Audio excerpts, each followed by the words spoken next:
Welcome back to the Murdy Creative Co podcast. I'm your host, Colin Murdy, and today's topic is the impossible problem. But first, I want to say thank you to everyone who has supported the company so far. If you haven't got a chance, go check us out on the web at murdycreative.co. That's MURDY creative.co. Or you can check us out on Facebook and Instagram by searching at murdycreative.co to see the best of our product shots. Follow us to keep up to date with our daily photos and be the first one to know about new product launches. You can also use the subscribe button at the bottom of our website to be included in all of our new product announcements. Be sure to check out that laser engraving, personalization options, and exclusive colors on the website, or you can get a blank one on Amazon Prime. All right, so big news first and foremost. For those of you who have been waiting in angst for the number 3, it is officially available for pre-sale. The pre-sale went live sometime yesterday, and it'll be available for the next week, and then we're starting to ship next week, Monday, August 12th. So it's a pretty quick turnaround time for our pre-sale, and we're pretty excited about that. But hurry up, there's only so many available.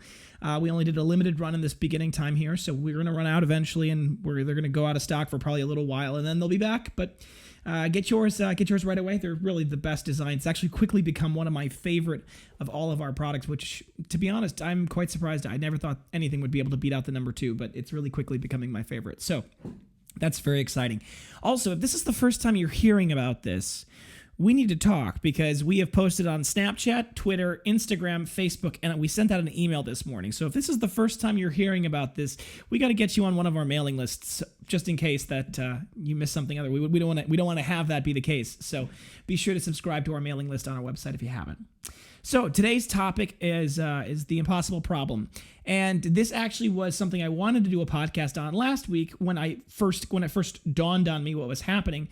But then I thought to myself, you know what, let's wait, let's hold off, let's do this as a podcast on the normal schedule. And I'm kind of glad I did because I've had some more time to think about it, let the initial impact of what I heard percolate a little more in my brain. And I think it's actually created a much more, a more interesting and well thought out process. So I was listening to Dr. Jordan Peterson's podcast, which is available on all the platforms that you could imagine. It's also available on YouTube. And the most recent episode was a discussion on what are the 12 rules for life things. He wrote a great book about it, but about 30 minutes into the most recent episode that was in July, he did a topic where he was discussing the idea of choice.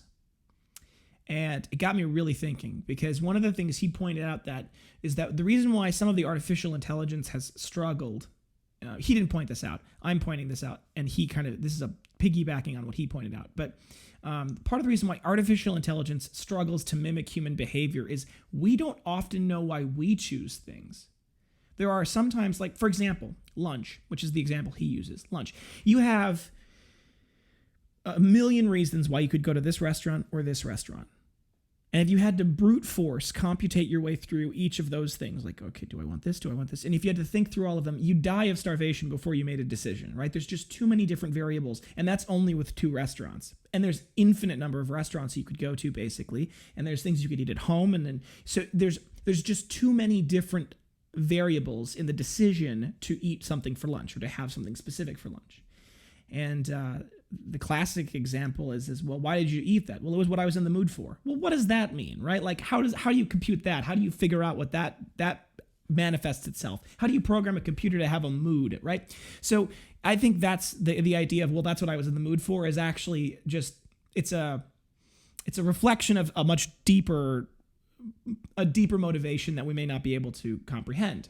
And actually, if you ask people, why did you do this thing, right? Why did you make the choice you did? We can come up with reasons, right? We can do that, but I actually think those reasons are backfill. I think when we make a decision, when someone asks us why, we don't play out our rational thinking and explain it to them. We backfill with rational thinking and explain our own actions. I think that's a more realistic way of thinking about how people act as well. And you can see a little bit of this when you look at scientific papers, because a lot of scientific papers, and this is a little bit anecdotal, but bear with me. There's a situation where people will make an intuitive leap, and then they'll come up with rational hypotheses that back that intuitive leap. And I think when I was thinking about this, I'm like, this makes perfect sense, that we don't really know why we choose. We're not deterministic. I don't believe that we're deterministic. We're not clocks that just play out a reaction of just this happens and then this happens. It's not a causality situation where we're determined that it's fate that's guiding us. There's no way we can avoid it. It's just, this is our thing. First off, we don't interact with each other that way. We don't interact with our family that way. We don't interact with anything that way. We treat each other as if we're responsible for our actions and that we made a free will choice to do something. And that's why when something bad happens, we feel a sense of disappointment or blame or anything, because we think that we have an impact on that. And I think that that's good. I think we do have an impact on it. I think we do have free will, and I think we do make choices. I just don't think that the way we make choices is as predictable and as specific as perhaps we might want to believe in our own behavior even. And when I thought about that for the first time last week, I had to sit for like a good hour and like think on it. And I wrote about it a little bit because the reason why I think it was so important for my contemplation is that, as many of you know, I have been struggling over the last 3 months to figure out what is working in our marketing. I have continuously been redesigning the website. We've changed the way we do a little bit of photography. We have changed the way that we represent ourselves on the website. We changed the way that we represent ourselves a little bit on Instagram. We've done a bazillion different things to try to change the way that to move variables, to twist the knobs of the machine and see what happens. For the life of me, I cannot figure out what it all means. And I think this is actually the result of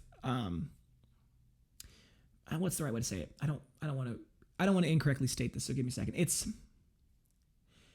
not incorrectly taught in business school. I don't think that's the right way to think about it, but it is taught in business school in many ways that marketing has a statistical cause and effect, right? If you run this ad, 2% of the people are going to click on it and 2% of them are going to buy, or something like that, right? The way we think about it is deterministic and statistically deterministic, right? That if you do this, the percentage of people that will click are this and the percentage of people that will buy are this. And if you do this many times, this will happen, right? And I think that's not, it's not incorrect, but it is incorrect. It's incorrect in a baseline assumption, because that's not how people act. People are not machines that just respond to stimuli per se. There's more to it. We think, we have contemplation, we weigh pros and cons, we do evaluations of the environment, we, look at our own desires and our own spending habits, and we make decisions based off that. So I don't think it's as straightforward as, X, Y, and Z happen in that order. But then again, there is a statistical reality of when you do certain things, there is a percentage of people that will react in a specific way. So I think that it's kind of like Winston Churchill's definition of democracy. It's the worst form of government except for all the others. I think statistical modeling in marketing is the worst way to track and predict sales, but it's the only one we've got. I mean, it's not like you can't just go by your gut. On the other hand, I've often gone by my gut with a lot of things, and it's been surprising how often perhaps that works, right? There are definitely times where I'll put something out there and I'll think to myself, that's a really beautiful image, and maybe it's a good ad. And I've had to mitigate my own feelings on some of these things because, for example, as I've mentioned before, any of the ads that I spend a lot of time taking beautiful photos of, I work really hard on, they don't seem to do very well as advertisements. But perhaps I'm looking at it wrong, because they don't do very well as advertisements from a cost per click standpoint. But maybe they're doing better on a conversion side of things, and I don't have the answer to that. And the reason I don't have the answer to that is because we don't set up our marketing to do direct tracking all the way through the process because of the way we've decided to do our Instagram advertisements. They almost all go to our profile, and then they go to the website. But what I don't know is if I've got an ad that's 15 cents and I got another ad that's 20 cents, arguably the ad that's 20 cents is worse, but maybe not. Maybe it's just that the people that click on it are more likely to click all the way through and purchase because that ad was more impactful on them. But this goes back to the original problem. Why do people buy? Why do people make the choice? What are the factors? And you can say to yourself, okay, well, let's play out an example. Well, I got paid today. That's why I purchased, because I had excess money, right? I got paid. Well, does that mean that you wouldn't have bought if you hadn't gotten paid today? Well, maybe I would have bought, but maybe I would have waited until I got paid. Okay, so it wasn't really the payday that made you purchase. It was something else. Okay, well, Was it because of an ad you saw? How did you find out about us in the first place? Well, it was an ad I saw that I liked, so I followed you guys, and then I went on your website and I looked at your options, but I couldn't buy anything because I had to wait till payday. Okay, well, how did you see that ad? Was it the first ad you saw? Do you even know if it was the first ad you saw, or was it just the first ad that caught your attention of ours and you'd seen 3 other ads that got you thinking about leather? Or was it something that you saw from a different company that was leather, and because you clicked on it, the Instagram algorithm thought you might be interested in leather, and so they showed you more of our stuff? So that's the thing. There's just so many pieces to the causality chain that it's impossible to truly and realistically predict what causes people to buy. And so I think I might have to let it go. I mean, that's not the right attitude, and of course I will continue to worry about this stuff, but I have spent hours and hours and hours agonizing over what am I doing to make people buy or not, right? What am I doing to make sales or to convince, us to move forward, or how am I doing that well or not? And maybe I need to let a little bit of that anxiety go, and I need to realize that I can only do my best to create good content, to create a relationship with the people that we're interacting with in our community, to develop good products that are made out of the best materials. And if I can do all of those things well, I need to probably let the little details of the different ads go. I need to let at least some of it go. And I need to relax a little bit about what am I doing to make things progress? What am I doing to cause people to purchase? Because I don't know if it's anything I'm doing, right? I think the circumstances of your life are really what makes you purchase or not. And I can't control those. I can only create a good product and do my best to have it be readily available for you and have it be something that's in front of you when it's the time is right, if I can, and make that happen.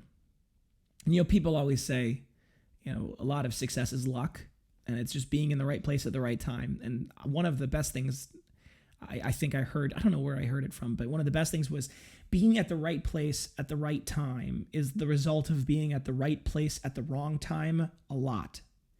And I thought about that, and I'm like, that is a really good line. And I don't know who said it. I have no idea where I heard it, but it's something that stuck with me, because maybe that's the key, right? Maybe it's not about figuring out what the trick is to make you guys buy, right? Maybe that's not the right way to think about it. Maybe the right way to think about it is I'm going to just continue to create good content, put it in front of you. And if you choose to make the purchase, that's something that's really entirely up to you and not up to me at all. And there's something freeing about that, right? It's kind of frustrating because it's, you'd always like to imagine that you're just this magician that can make things happen. But, there's something freeing about that, because then it's not my responsibility anymore. And I can live with that. So if you have any feedback for me on that, about why you purchased or your purchase journey or what made you choose in your linear rationality, let me know. Because like I said, I don't know, but who knows? Maybe I'm all wrong. Maybe there is a secret formula that I've yet to figure out. In light of that, by the way, as well, we just launched a Facebook group about the podcast. So there's a Facebook group specifically for the podcast. It's definitely Murdy Creative Co podcast on Facebook. And you can go, and it's a group, so you can just join and you can comment and you can give me feedback and you can suggest topics and you can just, it's designed to be a place for people to kind of come together and discuss more about the podcast topics. So feel free to check that out. Join that community if you'd like. We'll be working on connecting with links and things like that on a variety of media, so you'll be able to find it if you can't. Otherwise, message us and we'll be able to find it for you. Thanks for tuning in today. Be sure to check back in on Thursday for our next topic. And don't forget to check that subscribe button below to be sure to get the latest podcast right away. If you'd like to have any questions about your concerns about your leather binder, please feel free to contact us on the main page of our website, murdycreative.co, or you can message us on Instagram and Facebook. You can text, email, call, direct message, all the usuals. I'll do my best to get back to you as soon as possible, but I do appreciate your patience. If you think I deserve it, a good review can go a long way, both on the podcast and on our product. So if you'd like to leave a review on the podcast app, whatever you're listening on, please feel free to do that. Or if you want to go leave a review on the product, go to Facebook or go to the Murdy Creative Co page. It's down on the side. There should be a reviews tab, and then there's a question. Do you recommend the MurdyCreative.co or the Murdy Creative Company? And you can click on the yes button, and then you'll be able to write your review of the product itself, and that does help. But word of mouth is still the best form of advertising, so please tell your friends. That being said, if you have any podcast topics you want to hear more about, send them my way. I'm always happy to discuss with our growing community. I want to give you guys what you're looking for. If you're looking for multiple binders for gifts, giveaways, menus, really any reason, ask about our bulk discounts available. Thanks so much for tuning in. Have a great day, and goodbye.